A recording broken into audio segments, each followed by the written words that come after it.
Good morning, everyone. Good morning. Wow, good to see everybody. On a nice spring day. Andy comes up with something new every week, a little helpful tip about the microphone. Like this week, it was see the tail end of it. That was good, Andy. Last week, it was percussive breath. You always learn a little something right off the bat here. So, very cool. What's the undersheriff doing way over there? Oh, okay. Okay. Everything all right in the county, Rick? Oh, yeah. Is there one on the north end? Yeah, okay. So it's a controlled burn there, north end. Okay. Usually we have these in the South Hills. So don't panic, okay? Well, it's good to see everybody. Katie and Jackie over there. Looks like we have another baby. Jackie, is that right? Yeah, that's great. That's great. I was sitting down with some people from a church congregation several years ago, and they were going to build a new church, and they were just kind of interviewing people around town, getting inputs. But somebody, when I was talking, they said, "Well, what do you think's the best thing about Helena?" And I just blurted out. I said, "Well, I think it's all these babies being born." Because we have had a lot of births in town the last several years. So that's always a good sign in the community. So congratulations, Jackie. Yeah. Yeah, give her a hand.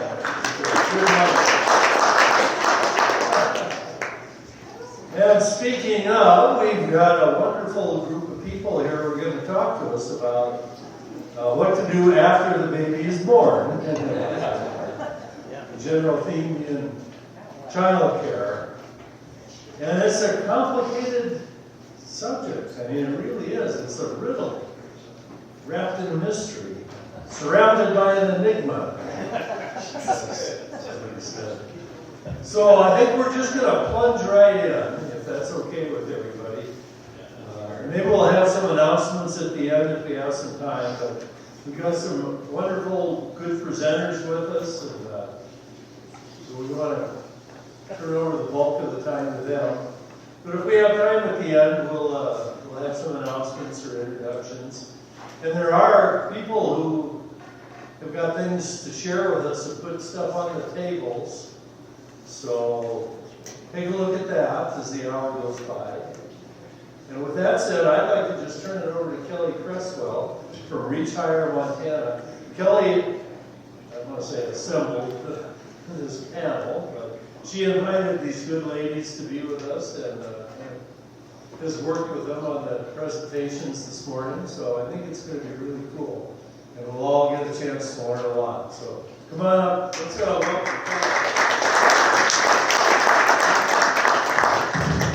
Good morning, everyone. As Jim said, this is a really important topic, whether or not you actually have kids that are in care or are going to be in care. This is a topic that impacts every single one of us. When I read the article that Jim sent out with the message this week from Montana Free Press, one of the stats that jumped out at me is that the lack of sufficient child care means that there are 66,000 Montanans who are kept out of the workforce. So that one took my breath a little bit.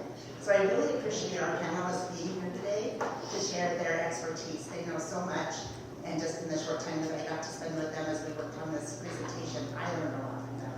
So let's just jump right to it and start with some introductions. Why don't we start, Sheridan, with you? Kelly, you want to pass the mic to? Hello all, good morning.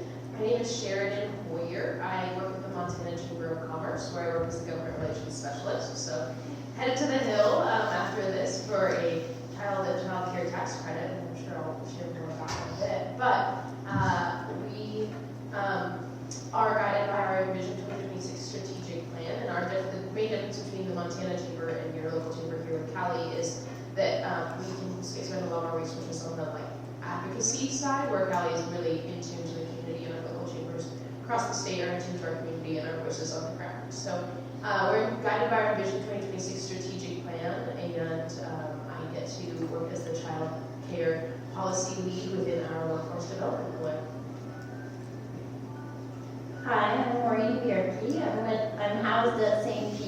but I'm representing the Early Childhood Collaborative today, which is a group of partners in the community strengthening early child, anything to do with early childhood in our community. So yeah, a lot of upstream systems change work. Feels a little abstract sometimes, but I'll talk about some of the more concrete things here in a little bit. Good morning, everyone. My name is Callie Asham, and I am the president and CEO of the Helena Area Chamber of Commerce. And like Sheridan mentioned, all of our chambers in the state are members of the Montana Chamber, but we work across communities to partner with organizations like Maureen's to really focus on community issues. So excited to share what we're doing in the childcare space. Good morning, everyone. My name is Shannon Thomas, and I am the preschool director at Exploration Works. This is a new adventure for us in the past year. If you don't know Exploration Works, we are an independent, nonprofit children's museum focusing on STEM, science, all kinds of fun STEM things, really. So. Hi everyone, I'm Heather O'Neill. I'm the Executive Director at Exploration Works, and I'm here with Shannon. We're going to talk about our new adventure. Good morning, everyone. I'm Marcia Rohr. I work at St. Pete's. I'm our Strategic Initiatives Liaison, and I had the privilege of being assigned our Child Care Expansion Initiative. And if we have time, I'll share a little bit about our recent project. Hi, everyone. Sorry, I didn't remember I got started. My name is Sarah. I'm the Policy Analyst at 0 to 5 Montana. I'm here in replacement for my Executive Director, Caitlin Jensen, who's preparing for that hearing today this morning. But 0 to 5 Montana is a nonpartisan statewide early childhood organization really dedicated to uplifting child care, early care and education in our state, small businesses, and communities. We do that through our programs team, which offers a lot of technical assistance, training and support to child care providers, as well as the policy team. Oh, sorry, can you hear me now? As well as the policy team, which is what I'm on, and really are really dedicated to the Montana legislature and legislative session right now, uplifting early childhood bills. Excellent work.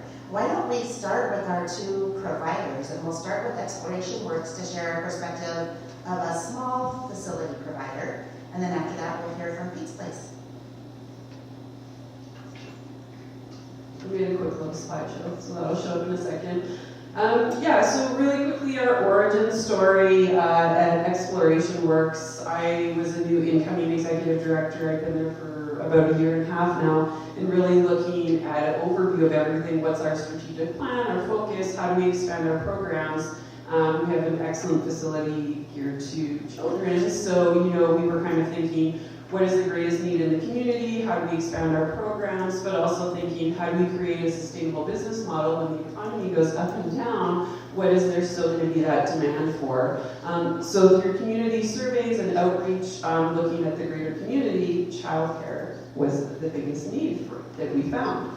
So at the time, so it was this past summer, and a lot of places were closing and have closed since then. So we did our research to kind of look and see why are these places closing? Are we crazy to be starting a child care center at this time and stuff like that?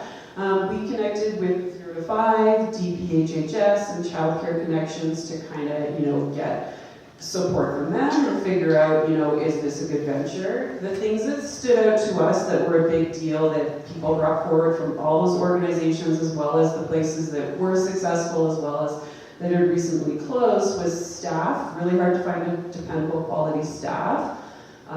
Staff support. So not only getting the staff in the door, but once they're there and working for you, do you have the ability to support them? Do you have subs coming in? Can you help with the program oversight and all of that kind of stuff? Operating costs were a big one, so rent, utilities, all of that kind of stuff. And then as well as management, payroll, HR, finances, and all of those things. So those were kind of the things that stood out to us, and what kind of made us move forward with it was knowing that we're an existing business. We have all of that in place, and that's what allowed us to move forward. We were already paying a facility, we already had management, we already, all those things. So I'm going to pass it over to Shannon to talk about what actually it is. And just kind of building off of that, as the preschool director, I think of other businesses that are just a preschool, have to do all of those things. They have to do payroll, they have to pay bills, they have to, do all of that, plus help their staff, find subs, look at the space, the education that's going on. And not having to deal with all of that allows me to really focus more in on the classroom, on supporting the teachers, supporting their families and kids. So that is a huge bonus for us. A lot of the things we looked at.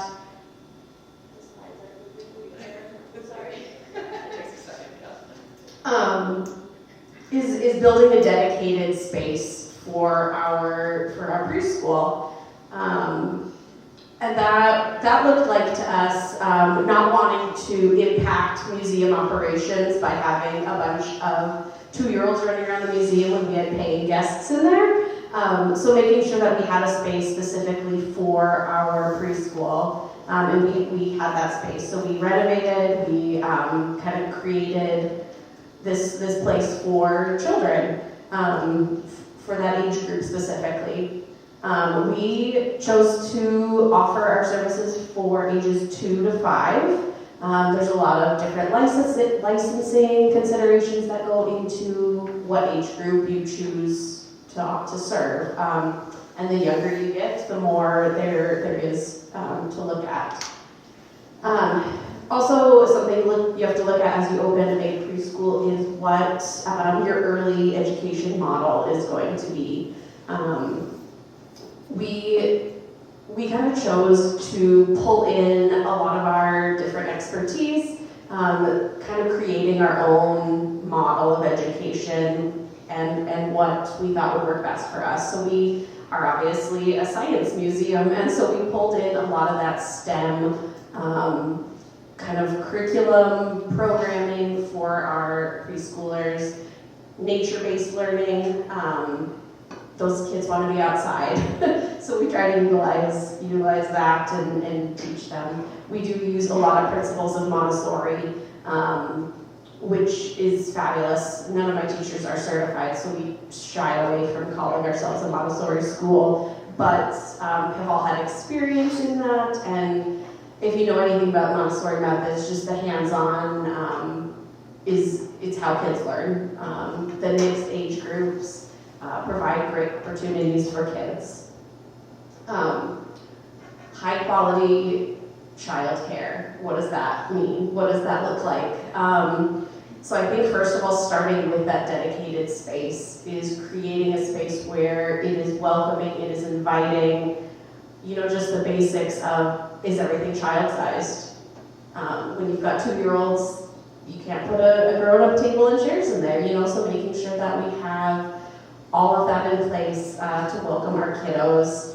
Furniture, bathrooms, they're little people, they need stools, they need all of that. They need to be able to get the toilet paper off the toilet roll. So just all those little details go into making a space inviting for children.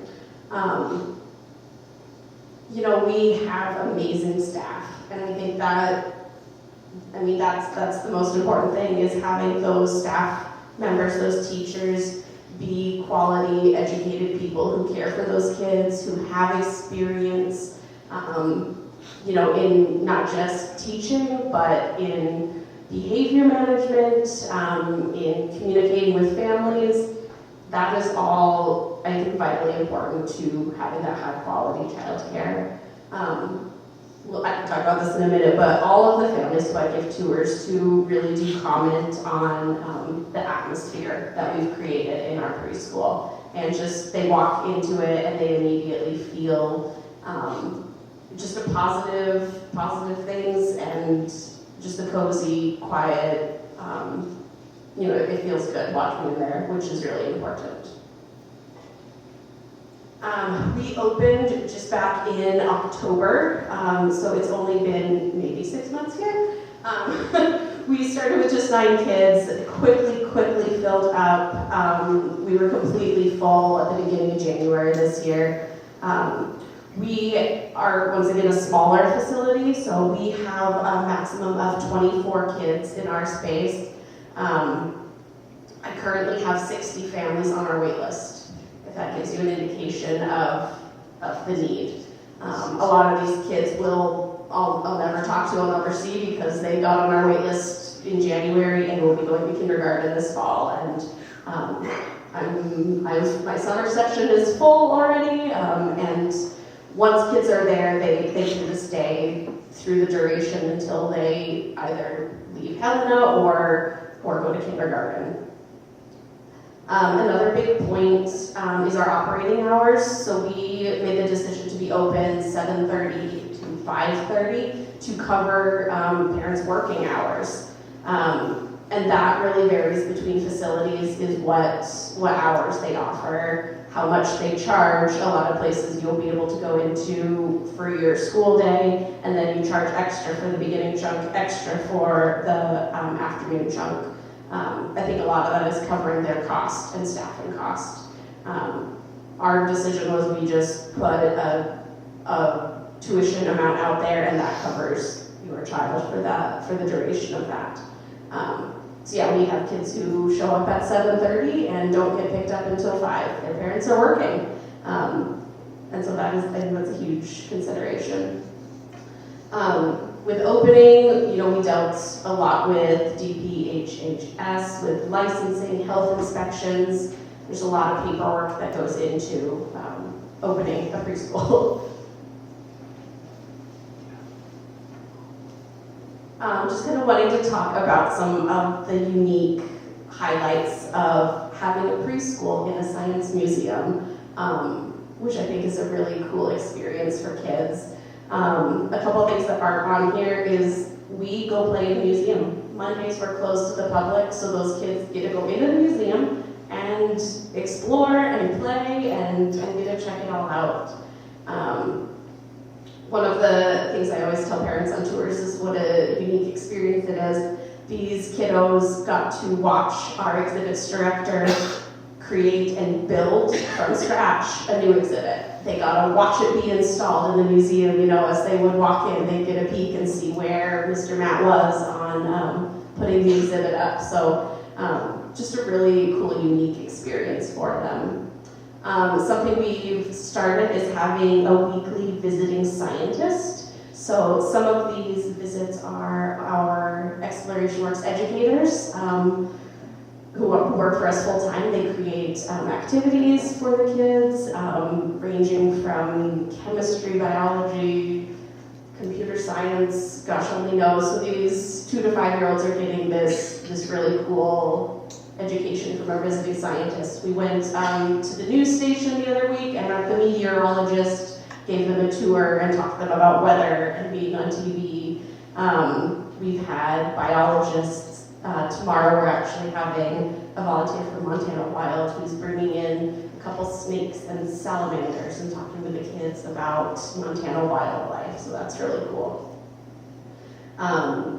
Ratios are a huge thing when you start talking about childcare. This goes back to licensing. They have requirements for how many students to teachers you can have, and at the 2-year-old age level, it is an 8-to-1 ratio. So we maintain 8 kids per 1 teacher. So we have 4 teachers, balanced between that 7:30 to 5:30 opening to closing time. We're lucky enough to have some really dedicated substitute teachers who will come in at the drop of a hat, which is, I don't think, not everywhere has. That is something that I think impacts a lot of childcare centers is, do you have substitutes? If you don't maintain that ratio and you close for the day. And then those parents don't get to go to work. So that's a hugely important thing. Just other fun stuff we get to do. We do field trips. Like I said, we went out to the news station. We're going up to the fire station in the coming weeks. We do a really fun bring a grown-up to school night. So the kids get to bring their parent or grandparent or adult of choice to show them their classroom. And that gives those kiddos a really great sense of ownership where they get to teach their parents. 'em, whatever they've been working on at school. So that's been fun.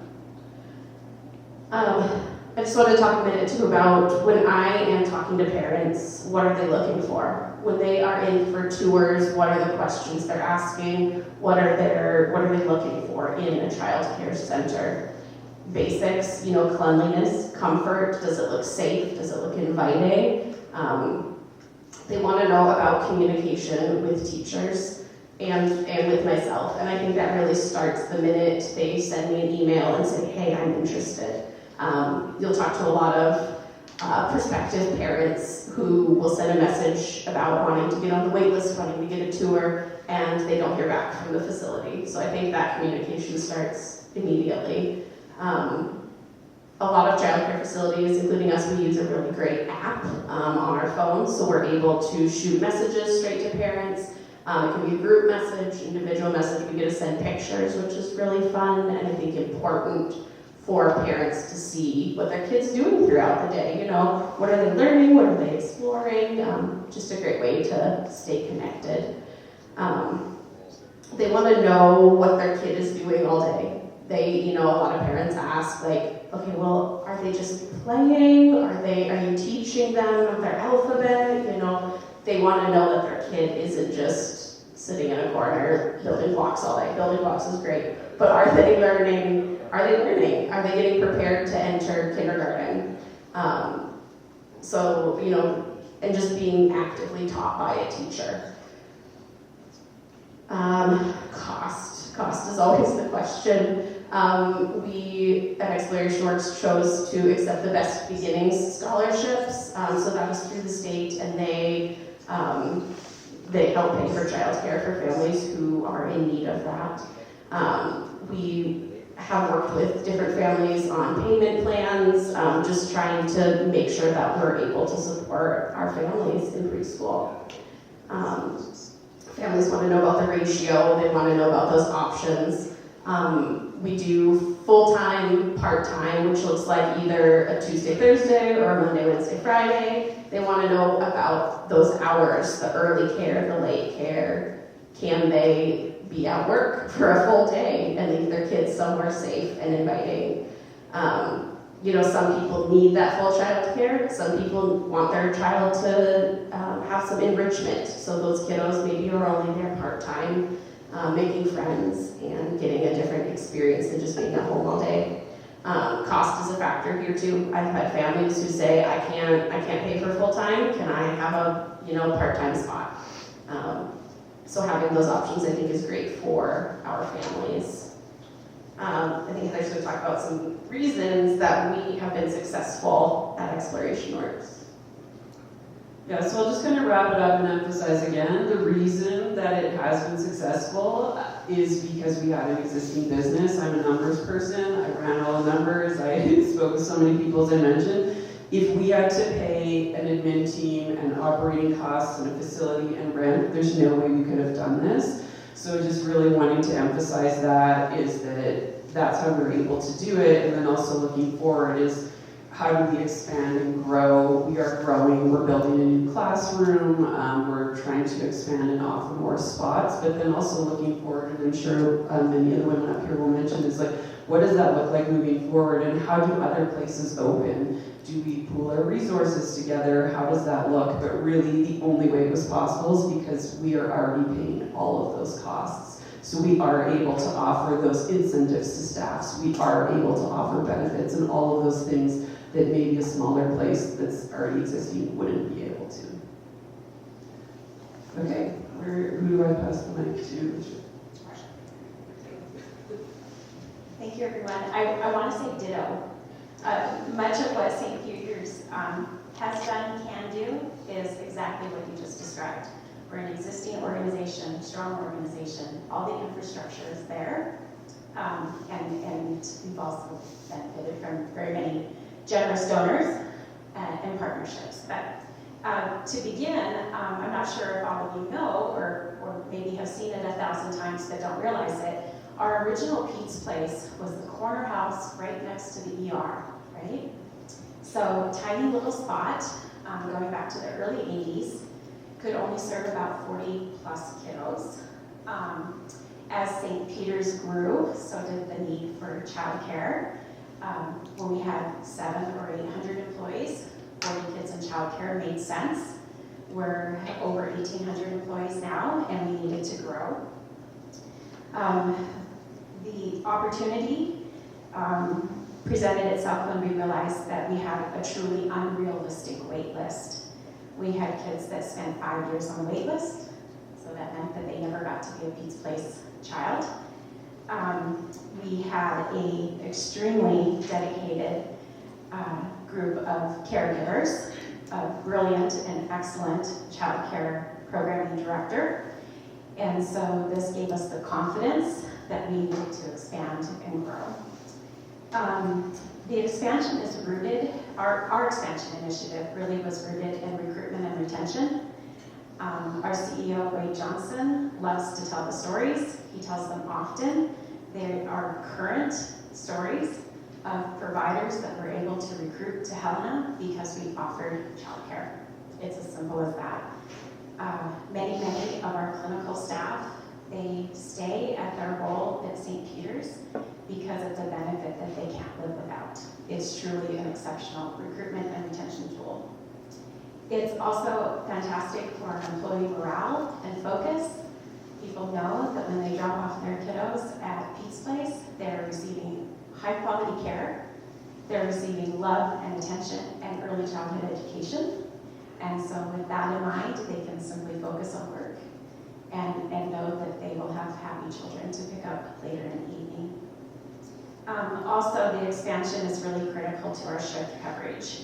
We also have, unfortunately, examples of where we try to call in our nurses and our clinical caregivers, and they cannot take the shift because they do not have childcare.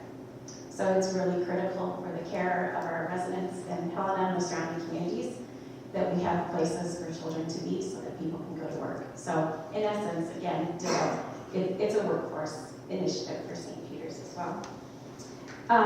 We did attempt to, with expansion in mind, we did attempt a new construction project.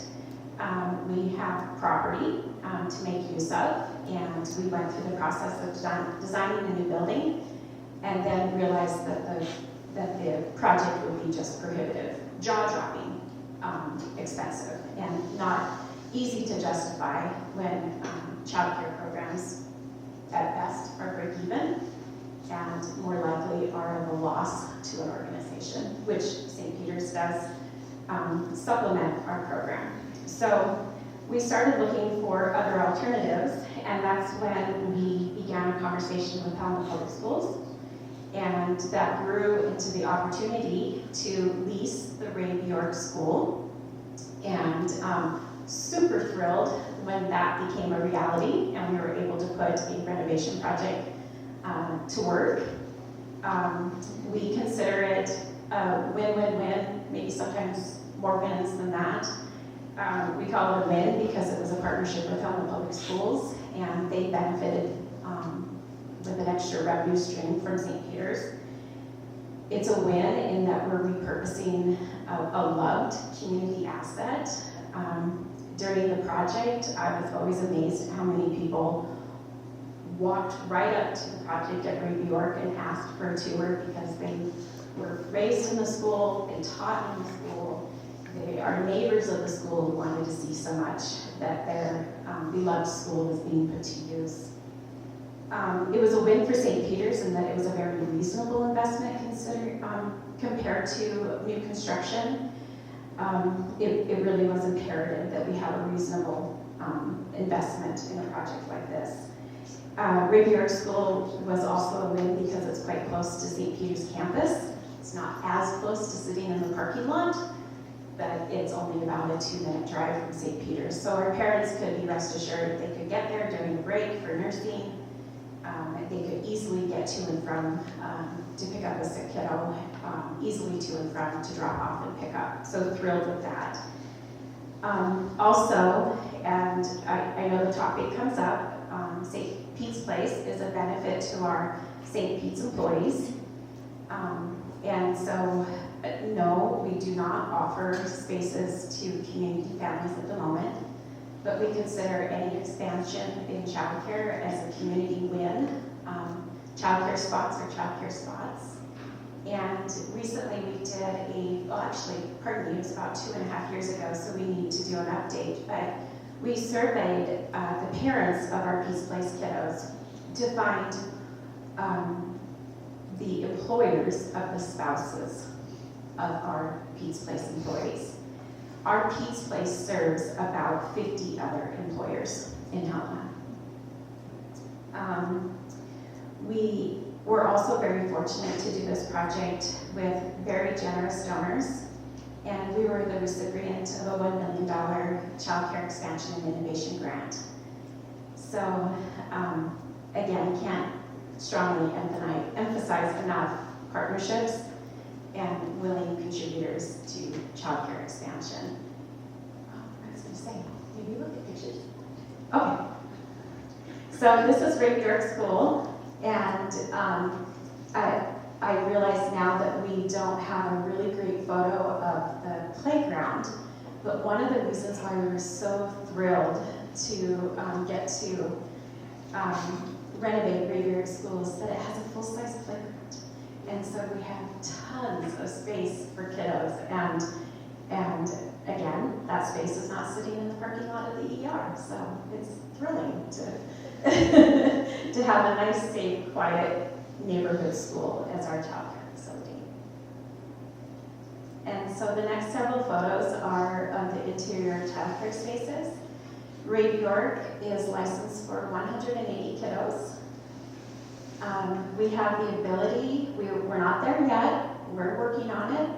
We'd love to have an after-school program that takes us to about 260 kiddos. We serve 0 to 6, or kindergarten, 0 to kindergarten, and sometimes that's a 6-year-old. Presently, I want to stop on that one. So if you could go back to the gym photo. Yeah, that's great. So this is another huge benefit to our program, was being able to be a part of a school, and schools of this age had a gym and a stage. And this photo was taken before our dedication to the school with all of our donors. It is now the Zinn Gym and the Stainer stage in honor of Ray and Delana Zinn and Jim and Susie Stainer. But many, many other very generous donors are honored there on the wall of the gym. More photos of our classrooms, and again, very similar considerations. I am in awe by all things small. I had no idea going into this project just how great and expansive it is that all things small have to happen. We had great partners at DPHHS helping us renovate a facilities designed for 6 and above to 0 to 5, and very fortunate that with some fairly thoughtful renovations, we were able to accommodate bringing that facility down to the size that it needed to be. There are glimpses of the original school, and one of those things is that the hallways are all lined with fun hopscotch type activities in the hallways.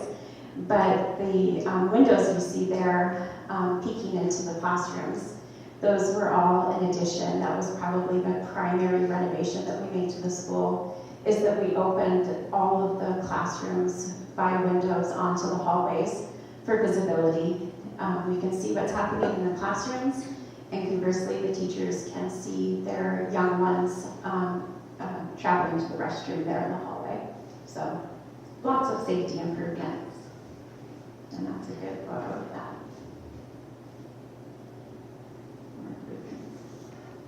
And I just wanted to offer that I don't have children, and so I won't directly benefit from Pete's Place as an employee of St. Pete's, but it's probably one of the top 3 reasons why I'm proud to be an employee of St. Pete's. St. Peter's has made a commitment to childcare, early childhood education, and it benefits both our St. Pete's employees, our workforce issues, and it benefits the community at large. So it makes me very proud that we've done this. Great. Let's go to Sarah next with 0 to 5. So last time I think we had a childcare conversation at Hometown. We still had childcare connections in place, and they have lots of data about childcare available and more interestingly not available in the community. So I wonder if you could share a little bit about the data that 0 to 5 collects and what that landscape looks like here in Helena. Yeah, absolutely. Please let me know if you can't hear me. I have a tendency to put this mic down. But basically, people like to refer to childcare as a broken market, in large part because the only revenue that childcare providers get is from the families that take part in childcare. And there's a huge problem, I'm sure as many of you know, with the affordability and accessibility of childcare. Currently in Montana, just under 60% of Montana is considered a childcare desert, meaning that the demand does not meet the supply of childcare. Along those lines, childcare is very expensive. It accounts for, on average, 28% of the family's income, sometimes nearly reaching $19,000 a year. More so for infant and toddlers, I think it's around like in the 20,000s because that's just a higher level of care.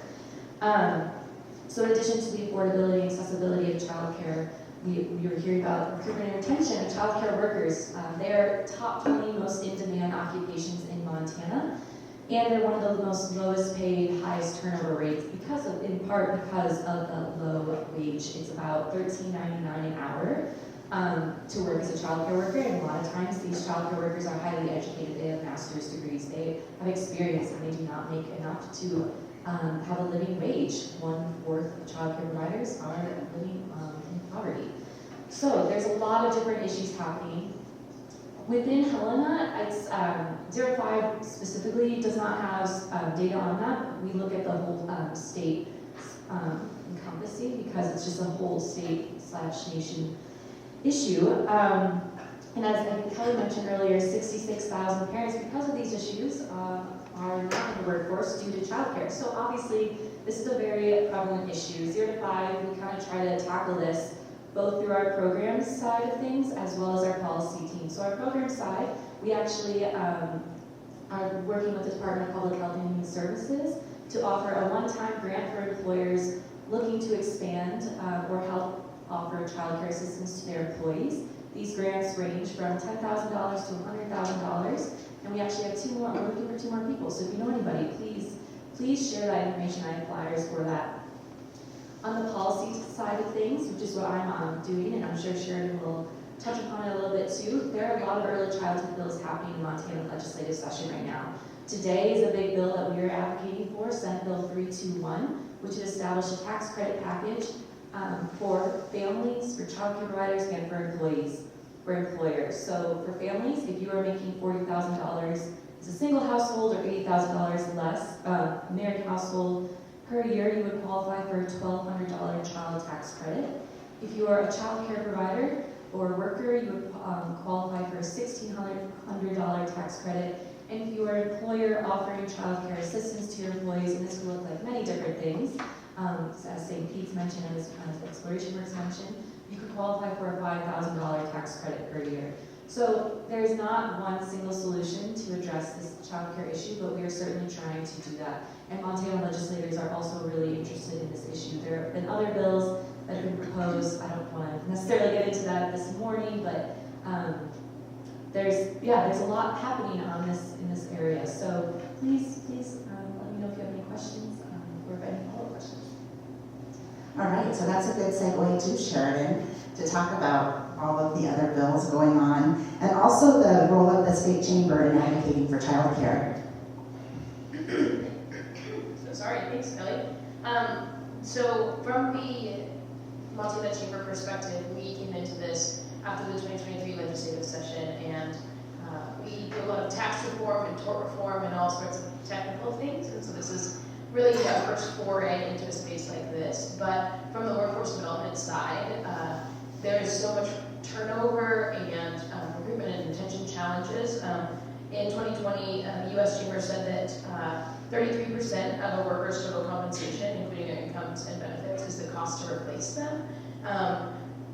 Women are obviously more affected by this as they're often making those decisions. I know somebody personally who's like, oh, well, I'll just like forego putting money into my 401k so I can pay for childcare, and then down the line, what does that look like long term? And so at the state legislature, I think, and nationally, I think there's the argument on what it is the state's role to play in this. And so from the Chamber's perspective, we're seeing that we don't need a long-term investment or to fix it forever from the state side, but something's broken, right? Something's not working.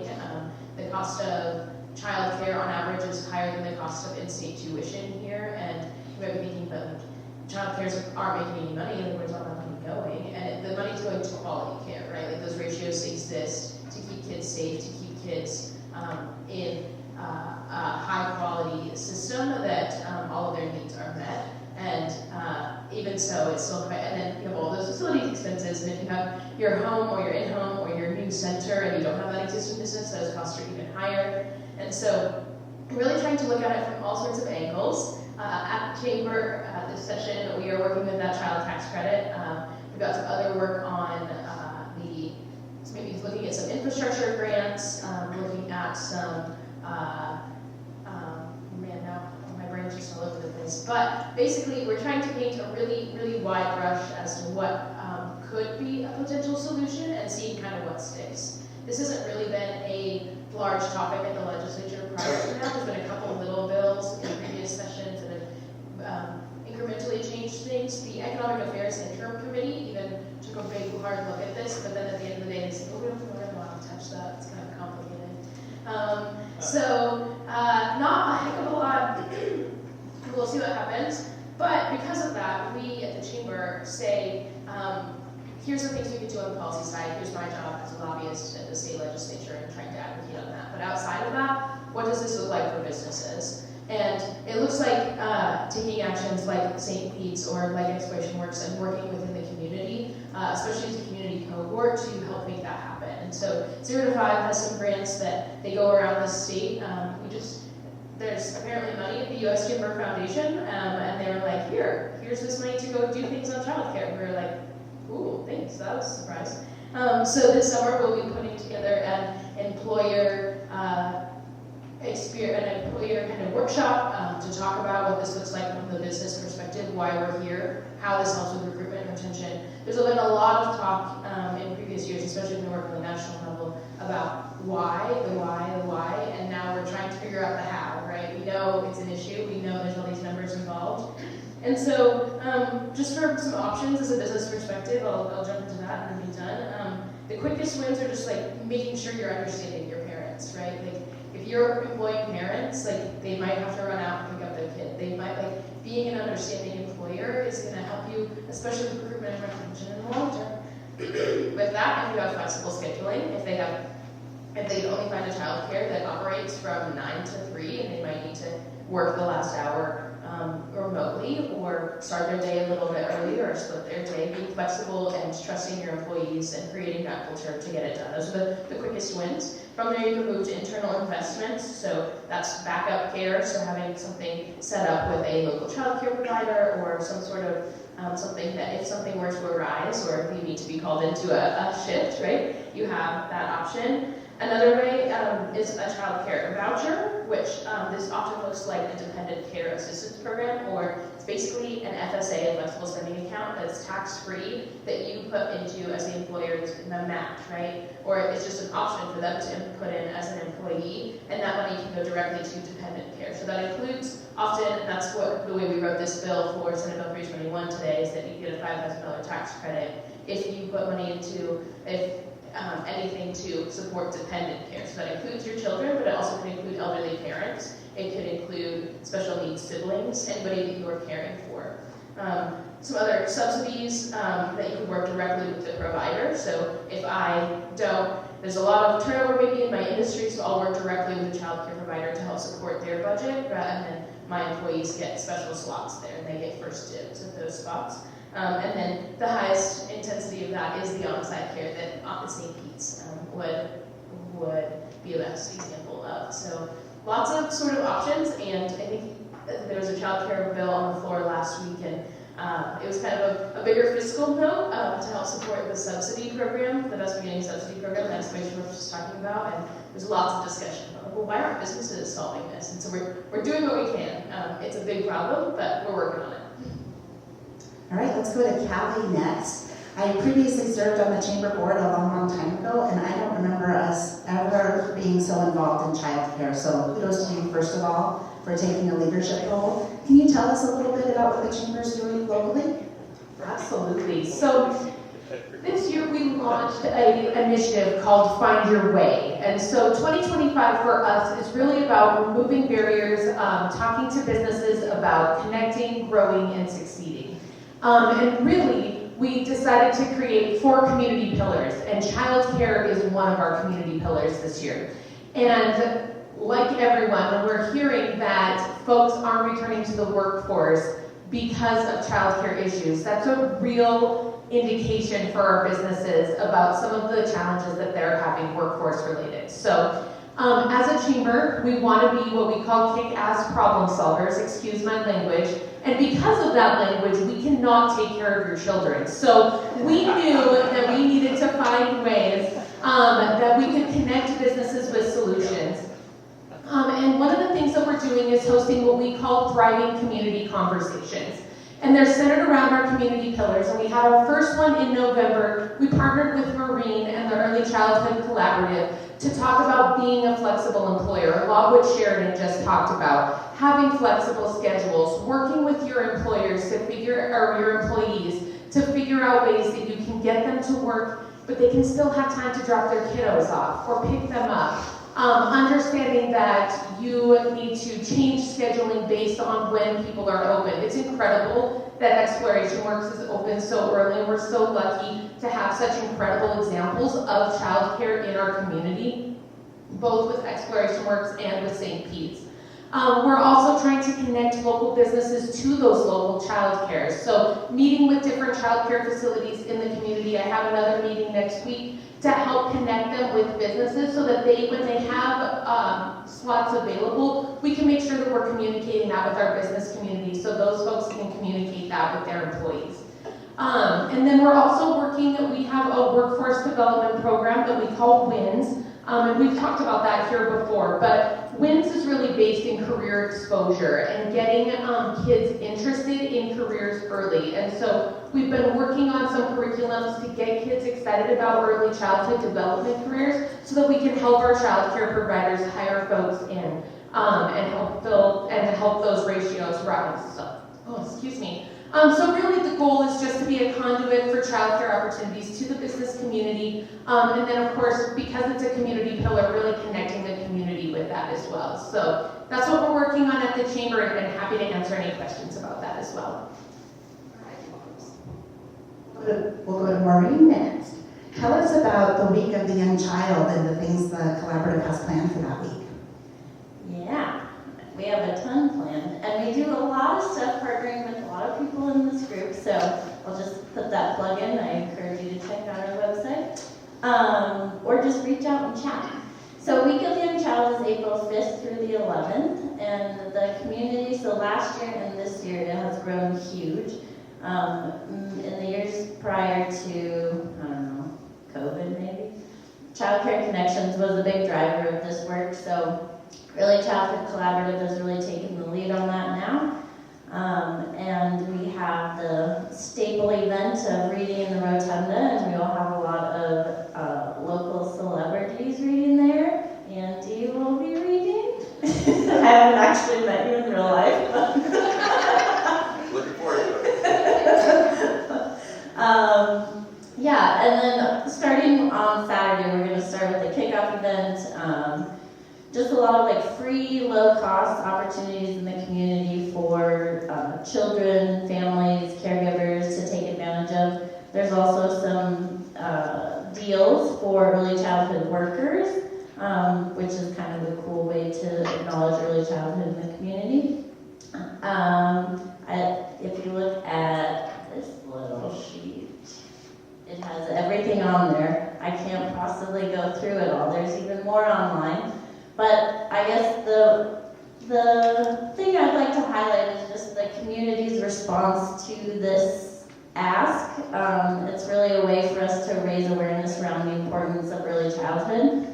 And everybody that I've reached out to has responded with enthusiasm about being involved in this and trying to create something that children and parents will come and take advantage of. And yeah, I didn't even know what else to say about it, but there's a ton happening, so pass it along or come join the fun.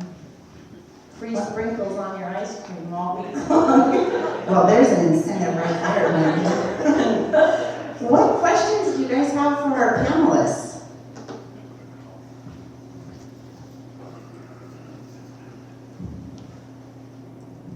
I'm going to spend a couple of minutes talking about the other side of child care that you haven't talked about.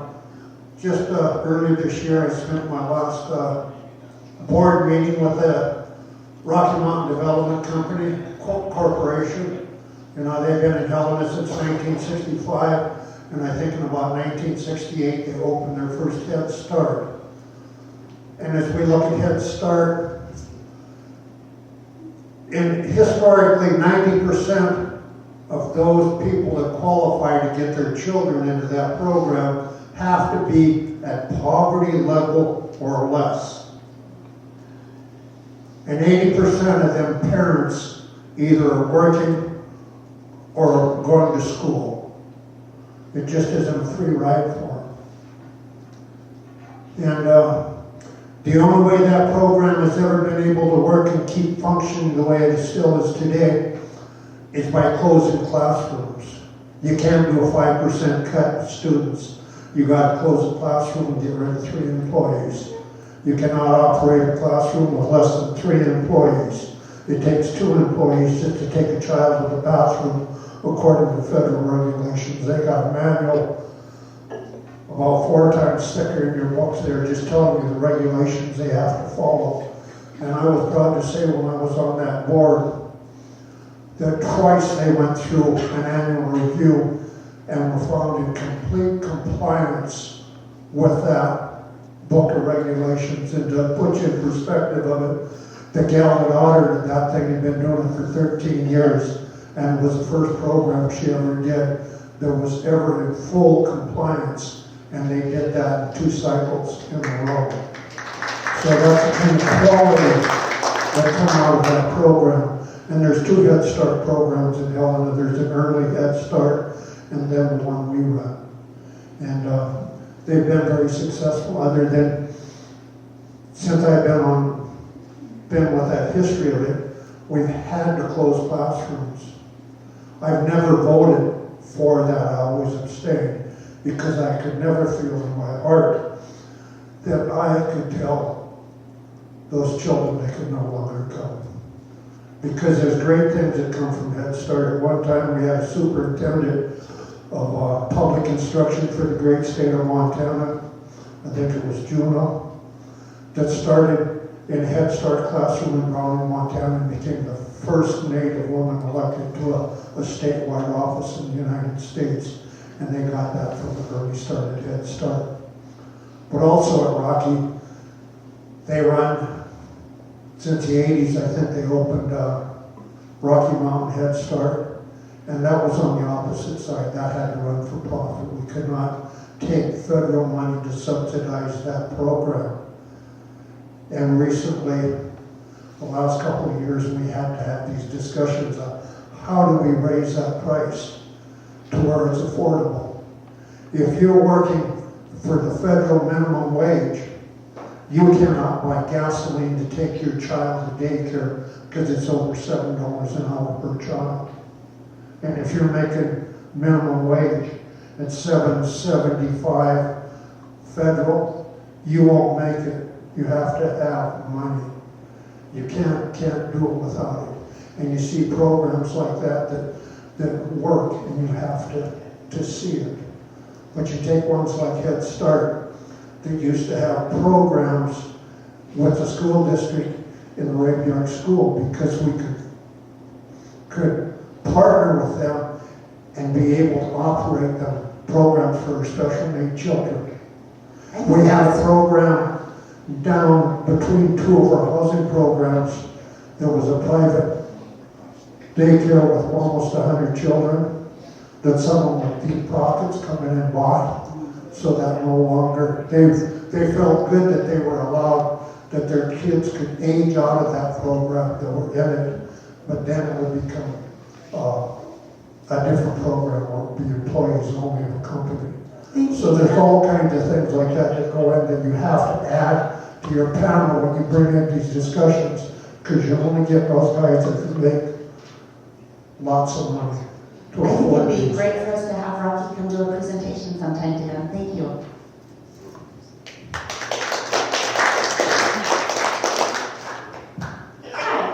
I'm Evan, I'm the teen librarian, but I was a children's librarian, so I have a question. I'm wondering if we have any statistics or if you all know of anything about kindergarten readiness, especially in like key metrics, pre-literacy stuff, and social and emotional readiness for kindergarten.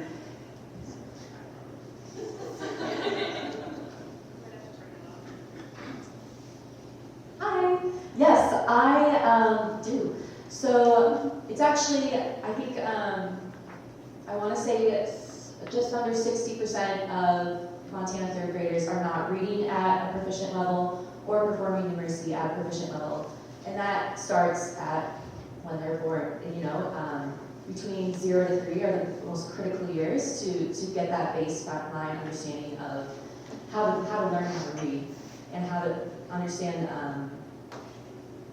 I guess, if you're not learning how to read at that time, but you're getting foundations to be able to understand what letters sound. Anyway, so in terms of that, obviously, legislature in 2023 passed HB 352, which is an early literacy program for Montana 4-year-olds who are not reading at or above grade level. And they just are talking about adding numeracy into that, which is really exciting this year. That's passing the Senate probably pretty soon here.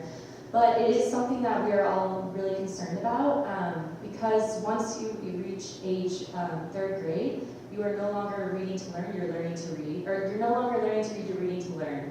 And by 3rd grade, if you are not able to read, the statistics are pretty stark and what that means for your future, whether it be high school graduation, whether it be your employment. So it's really important and we're really working to address it. I don't know if that answers your question though.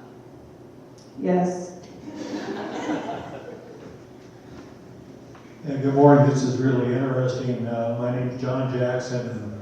My daughter-in-law runs the Head Start program, and he's telling me. But anyway, that's beside the point. A few years back, I read an article. I believe it was a business in Japan, similar to like St. Peter's. The man sent his daughter to the United States to get educated so she could come back and take over the business. When she came back, she talked to her dad about the issues of the turnover of people and the challenges. And she said, we need to put in a care center so the women who come can leave their children here, take care of their children during the day.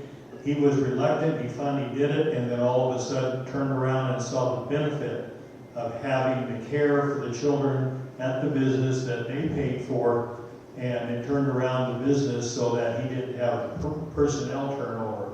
So like St. Peter's, that's a great program, and I'm glad they're doing it. We probably have time for one more question, but before we take that question, I want to remind everybody of the invitation to visit Exploration Works today at 9:30. So if you're available, then please stop by. Any more questions for our panelists? I have a quick question if no one else does. Food is often a challenge to get healthy food versus healthy food.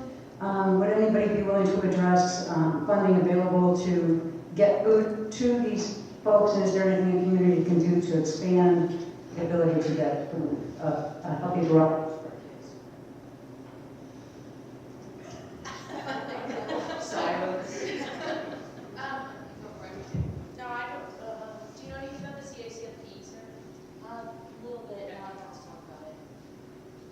Yeah, I don't know enough to talk about that either, but I will just say St. Pete's also houses the Harvest of the Month program, and they work to bring local food into schools, and they have expanded into early childhood programs. So each month they bring in local, they have something they focus on. And kids try that and learn about where it comes from. And they're also doing something for Week of the Young Child. So that's a shameless plug, but I don't have anything more than that. On that, in my role, I get to serve on the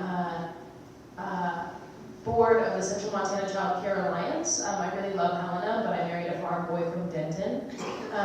So that's home for me, unless it's the legislative session. But there is, and I don't remember what it stands for, but CACFP food program is a federal food program that child care providers can apply to.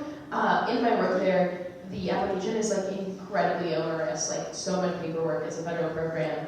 And if you are like a child care provider that is strapped for cash or foregoing your salary to keep your child care in business, like that's not the first thing on your brain. So if I were to have to come up with a solution, I'd start with Cali and I'd start with your community cohorts and your community-based solutions as to what it looks like, what you can provide as a private donor or a business, and who you can connect with.